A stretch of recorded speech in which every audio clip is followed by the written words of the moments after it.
shop for summer clothes. Think pink, think pink if you want that kelp for shows.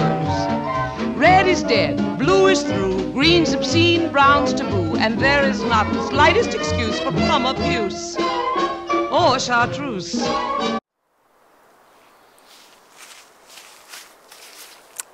Hi gorgeous.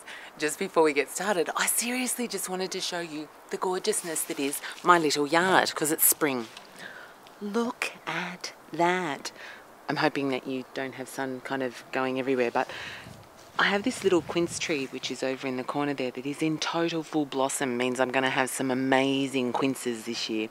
My kind of little yard, don't pay too much attention to the weeds, but you know, it's so cute to be in this little cottage garden space.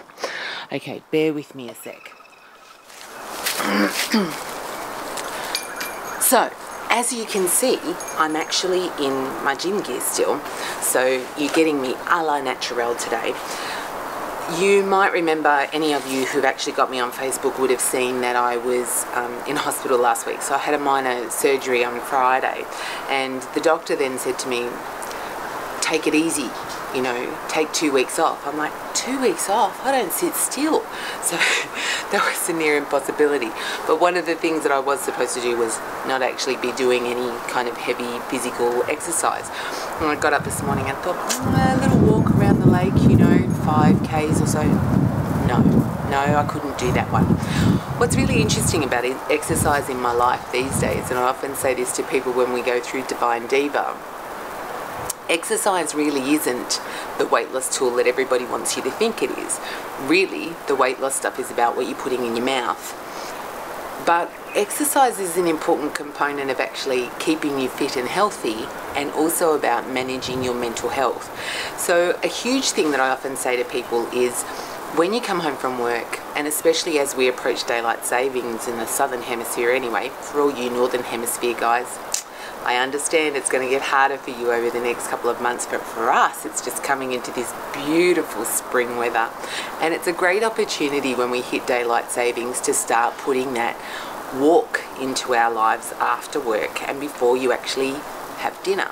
The main reason for that is because that gives you an opportunity to de-stress from your day. A huge part of the complaint I hear from women all the time is, I overeat at night, or I tend to come home and want to have a glass of wine before dinner. If I can encourage you to do anything, it's go and have that nice kind of walk before you actually start looking at making dinner. The main reason is not because of the exercise that you're going to get and the burning of the calories. It's actually about clearing your mind. It's actually about trying to kind of release the stuff that you've kind of been hanging on to all day, and the things that have stressed you out and made you feel like you actually want to just eat your way through the 2 litres of ice cream in the freezer. Oh, sorry, did I say that out loud? One of those classics I used to go to.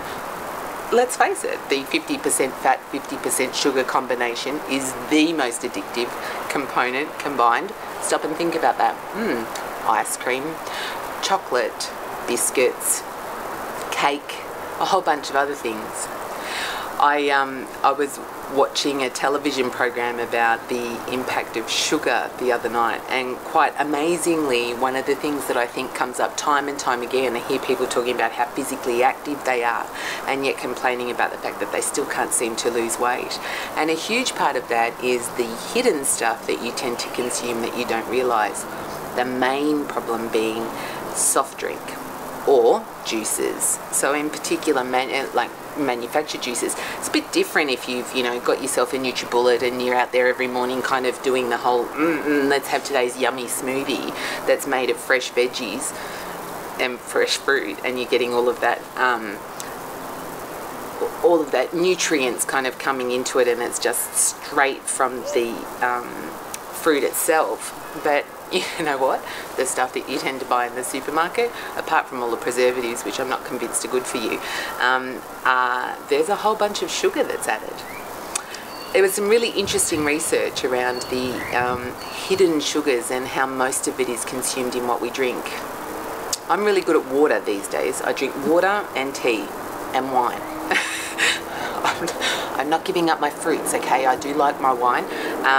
But in order to be able to indulge in my wine, I have to be careful about what I eat at other times and make sure I have a fairly balanced diet. Anyway, so that's my little musing for this week. I'm glad I'm back. I'm hoping that, you know, now that the travel stopped and surgery stopped and we're able to get on with it, I can bring you these every week. Okay, gorgeous. See you soon. Just one little thing I forgot before we end. So I was talking about exercise. The one thing that's really important about exercise that I found really helped me a lot was finding stuff that I really enjoyed doing. So I dance a lot. I took up belly dancing, I do yoga, I'm learning Bollywood this coming term. I just found that I needed to find things that were enjoyable and fun to do and actually like to do with my body rather than actually trying to force myself into a rigid gym routine that just didn't suit. So I hope that helps. See ya. Pink for cheeks and pink at your lips, pink for shirts and all of your slips, just a touch of pink at your knees, and if you please, what? Pink chemise.